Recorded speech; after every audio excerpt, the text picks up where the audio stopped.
Hello guys, welcomes to movie stone. நம்ம சேனலில் top 5 crime thriller மூவிஸை பற்றி தான் பார்க்க போகிறோம். இந்த லிஸ்ட்டில் இருக்க 5 மூவிஸுமே சூப்பராக இருக்கும், மிஸ் பண்ணாமல் பாருங்கள். த ரிப்போர்ட்டர் 2006 வந்த மூவி. IMDb 8.5 ரேட்டிங் கொடுத்துருக்காங்க. மூவியை பற்றி சொல்லணும்னா 2 மெயின் கேரக்டர்ஸ் இருப்பாங்க. ஒருத்தர் வந்து போலீஸில் ஜாயின் பண்ணிடுவார் அண்ட் இன்னொருத்தர் வந்து லியோனார்டோ டிகாப்ரியோ. அவரை வந்து போலீஸில் வந்து சேர்க்க மாட்டாங்க. ஸோ வந்து யாருக்கும் தெரியாது, ஒரு ஏஜென்ட் மாதிரி போடுவாங்க. கேங்கில் நடக்கிற மூவ்ஸ் எல்லாம் தெரிஞ்சுக்கிறதுக்காக போடுவாங்க. அண்ட் ஃப்ராங்க் காஸ்ட்ரோலோ, மாஃபியா கேங் ஒரு லீடர், அவரோட ஒரு ஆள் தான் போலீஸில் வந்து ஜாயின் பண்ணி கேங்க்கு வந்து ஒர்க் பண்ணிட்டு இருப்பார். அண்ட் இந்த சைடில் பார்த்தா கேங் கூட இருந்து போலீஸ்க்காக வந்து ஒர்க் பண்ணிட்டு இருப்பார் லியோனார்டோ டிகாப்ரியோ. ஸோ கேங்கில் நடக்கிற மூவ்ஸ் எல்லாமே போலீஸ்க்கு வந்து சொல்லிட்டு இருப்பார். அண்ட் போலீஸ் சைட்லேருந்தும் யாரோ கேங்க்கு வந்து ஒர்க் பண்ணிட்டு இருக்காங்கன்னு தெரிஞ்சிடும். அண்ட் கேங்லேயும் தெரிஞ்சிடும் யாரோ கேங்லேருந்து போலீஸ்க்காக ஒர்க் பண்ணிகிட்ருக்காங்கன்னு தெரிஞ்சிடும். ஸோ அதை கண்டுபிடிச்சாங்களா இல்லையா அப்படிங்கிறது தான் மூவி. க்ரைம் ஃபிலிம்ஸில் ஒன் ஆஃப் தி சூப்பரான மூவி, மிஸ் பண்ணாமல் பாருங்கள். அண்ட் 4th பிளேஸில் வந்து கேசினோ 1995 வந்த மூவி. நல்ல ஒரு கேங்ஸ்டர் அண்ட் க்ரைம் ஃபிலிம், வேறு யாரும் இல்லை, நம்ம மார்ட்டின் தாத்தா எடுத்தது தான். இந்த மூவி எதை பேஸ் பண்ணினா 1970s அண்ட் 1980s ட்ரூ ஈவெண்ட்டை பேஸ் பண்ணி எடுத்திருக்காங்க.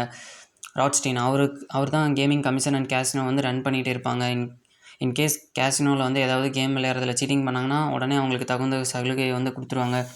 ஸோ நம்ம ராட்ஸ்டீன் வந்து கேமிங் லைசன்ஸ் அவருக்கு வந்து இருக்காது. ஸோ அது கிடைக்கிறதுக்காக மாஃபியா கேங் பாஸ் கிட்ட அண்ட் அவரோட பர்சனல் ஃப்ரெண்ட் கிட்ட இருந்து ஹெல்ப் கேட்பாங்க.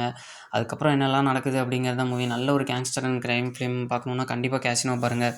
அதுவும் நீங்கள் தெரிஞ்சுக்குவீங்க எப்படி வந்து அந்த கேமிங் இதெல்லாம் ரன் பண்ணுறாங்க அப்படிங்கிறதையும் நீங்கள் தெரிஞ்சுக்குவீங்க. மிஸ் பண்ணாமல் பாருங்கள். அண்ட் 3rd பிளேஸில் வந்து சிட்டி ஆஃப் காட் 2002 ரிலீஸ் ஆன மூவி. IMDb 8.6 ரேட்டிங் கொடுத்துருக்காங்க. எனக்கு ரொம்பவுமே பிடிச்ச ஒரு கேங்ஸ்டர் ஃபிலிமில் இதுவும் ஒன்று. நீங்கள் ஒரு நல்ல ஒரு சினிமேட்டிக் மூவி பார்க்கணுன்னா கண்டிப்பாக நீங்கள் வந்து இந்த மூவி பார்க்கணும். ஸ்டோரி எதை பற்றி அப்படின்னா 1960s அண்ட் 1970s வந்து சில்ட்ரன்ஸ்லாம் வந்து குரூப் ஆஃப் கேங் ஃபார்ம் பண்ணிவிட்டு ட்ரக்ஸ் அண்ட் ராபரின்னு இருப்பாங்க. அண்ட் இதில் 2 கேங் இருக்கும். And they control police and local government எல்லாம் கண்ட்ரோல் பண்ணிகிட்டு இருப்பாங்க. ஸோ இந்த ஸ்டோரி வந்து சொல்கிறது வந்து ராக்கெட் அவரோட வியூலேருந்து மூவி வந்து மூவ் ஆகிற மாதிரி இருக்கும். ஸ்டார்டிங்லேருந்து எண்டிங் வரைக்கும் கொஞ்சம் கூட போர் அடிக்காது, அந்தளவுக்கு சூப்பரான மூவி. மிஸ் பண்ணாமல் பாருங்கள். 2nd பிளேஸில் வந்து காட்ஃபாதர் 1972 ரிலீஸ் ஆன மூவி. IMDb 9.2 ரேட்டிங் கொடுத்துருக்காங்க. அப்படின்னா பார்த்துக்கோங்க படம் எப்படி இருக்கும்னு. மூவியை பற்றி சொல்லணும்னா கர்லியோனி அவர் தான் வந்து ஹெட்னு வச்சுக்கலாம். நிறையா கேங் இருக்கும், அதில் ஒரு கேங்கோட ஹெட் தான் கர்லியோனி. அவங்க ஃபேமிலியில் இருக்கவங்க தான் கேங் மெம்பர்ஸாகவும் இருப்பாங்க. யாராவது வந்து பிரச்சனைன்னு வந்து ஹெல்ப் கேட்குறவங்களுக்கு அவங்க கேங் வச்சு ஹெல்ப் பண்ணி கொடுப்பாங்க.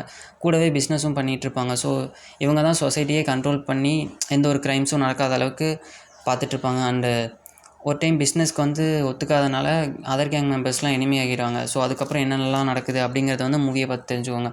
மூவி லைட்டாக ஸ்லோவாக போகிற மாதிரி தான் இருக்கும், பட் க்ரைம் த்ரில்லரில் ஒன் ஆஃப் தி மாஸ்டர் பீஸான மூவி. மிஸ் பண்ணாமல் பாருங்கள். அண்ட் ஃபஸ்ட் பிளேஸில் வந்து குட் ஃபெல்லாஸ் 1990 ரிலீஸ் ஆன movie. One of the masterpiece of சினிமானே சொல்லலாம். அந்த மாதிரியான ஒரு மூவி நம்ம மார்ட்டின் தாத்தா அவர் தான் எடுத்தது. இது மாதிரியான ஒரு கேங்ஸ்டர் மூவியை நீங்கள் கண்டிப்பாக பார்க்கவே முடியாது. ஸ்டோரியை பற்றி சொல்லணுன்னா ஸ்டார்டிங்லேருந்து எண்டிங் வரைக்கும் அவ்வளோ சூப்பராக இருக்கும். ஹென்ரி கேரக்டர் அவரோட பயோகிராஃபியை வந்து நீங்கள் இந்த மூவியில் வந்து பார்க்கலாம். அவர் தான் மெயின் கேரக்டர். எப்படி அவர் வந்து மாஃபியா கேங்க்குள்ளே போகிறாரு, அதுக்கப்புறம் என்னென்னலாம் க்ரைம்ஸ்லாம் நடக்குது அப்படிங்கிறது வந்து இந்த மூவியை பார்த்து தெரிஞ்சுக்கோங்க. இந்த மூவியோட அட்மாஸ்பியர், சினிமாட்டோகிராஃபி, டயலாக்ஸ்லாம் ரொம்பவே ஸ்ட்ராங்காக இருக்கும். இந்த மூவியில் இருக்க கேரக்டர்ஸ் எல்லாம் நமக்கு மைண்டில் இருக்கும். அந்த மாதிரியான ஒரு ரோல் வந்து பண்ணியிருப்பாங்க. மூவி பார்த்து முடிச்சோடனே பார்த்தா நல்ல ஒரு கேங்ஸ்டர் மூவி பார்த்த ஒரு ஃபீல் கண்டிப்பாக உங்களுக்கு கிடைக்கும். அப்படியான ஒரு மூவி.